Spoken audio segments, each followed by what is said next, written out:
Assalamualaikum. Welcome to my channel with another video assembling of custard fruit trifle। आज ये मेरी recipe है। तो कस्टर्ड और जेली तो सभी को बनाना आती है, तो मैंने सोचा कि आज कुछ डिफरेंट वे में जाकर इसकी असेंबलिंग बताई जाए।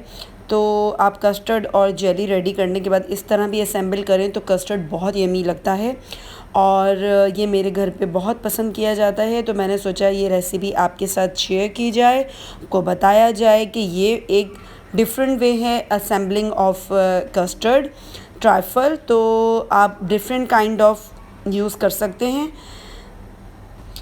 यहाँ इसके इंग्रेडिएंट हैं जो कि मैंने हाफ़ केजी यानी लीटर में मिल्क में मैंने कस्टर्ड रेडी किया हुआ, एक पैकेट जेली रेडी करके रखी हुई है। आप डिफरेंट कलर्स ऑफ जेली भी ले सकते हैं। एक फ्रूट कॉकटेल लिया है, 1 कप मैं क्रीम यूज़ करूँगी और 2-3 बनानाज हैं और कुछ जो है स्ट्रॉबेरीज़ यूज़ करूँगी। यहाँ मैंने सर्विंग डिश में डायरेक्टली एक टी टाइम केक जो है उसको पीसेस कट करके इसको अच्छे से बिछा दिया है। अब मैं जो फ्रूट कॉकटेल का जो सिरप है वो इसके ऊपर ड्रिज़ल करने वाली हूँ ताकि इसका जो सिरप जो है वो अच्छे से इसके अंदर रच बस जाए। अब इसके अंदर एक और मैं डिफरेंट चीज़ करने वाली हूँ कि हम डायरेक्टली जो है ये क्रीम जो है इसके ऊपर ड्रिज़ल कर रहे हैं ताकि ये केक जो है वो थोड़ा क्रीमी फॉर्म लगे जब आप इसका बाइट लें। तो मैंने इसके ऊपर हाफ़ कप के तकरीबन मैंने इसके ऊपर ड्रिज़ल किया है। अब ये फ्रूट कॉकटेल जो मैंने आपको ये मैं दिखा रही हूँ, ये मैंने पूरा पोर कर दिया है इसके ऊपर। इसके अंदर डिफरेंट काइंड्स ऑफ फ्रूट्स हैं।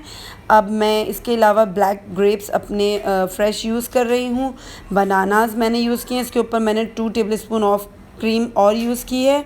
इसके अलावा मैं इसके अंदर फ्रेश स्ट्रॉबेरीज़ इस तरह मैंने कट करके जो है वो यूज़ कर ली है। अब मैं इसके अंदर जेली रेड जेली यूज़ करने वाली हूँ। आप चाहें तो येलो ग्रीन जो भी चाहें आप वो यूज़ कर सकते हैं। मैं कुछ जेली जो है इसके अंदर डालने वाली हूँ और कुछ जो है मैं ऊपर डेकोरेशन के लिए बचा लूँगी।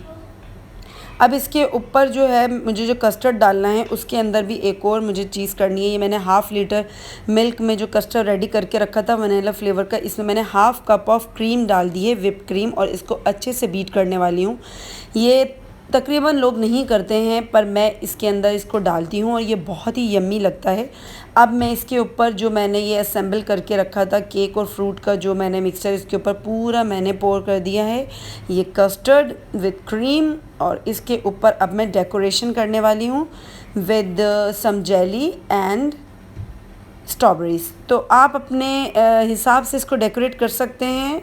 मैंने इसको इस तरह डेकोरेट किया है। इसको चिल करने के लिए मैं फ्रिज में रख दूँगी और फिर हम इसको सर्व करेंगे। Thank you so much. I hope आपको मेरी रेसिपीज़ पसंद आ रही होंगी। अल्लाह।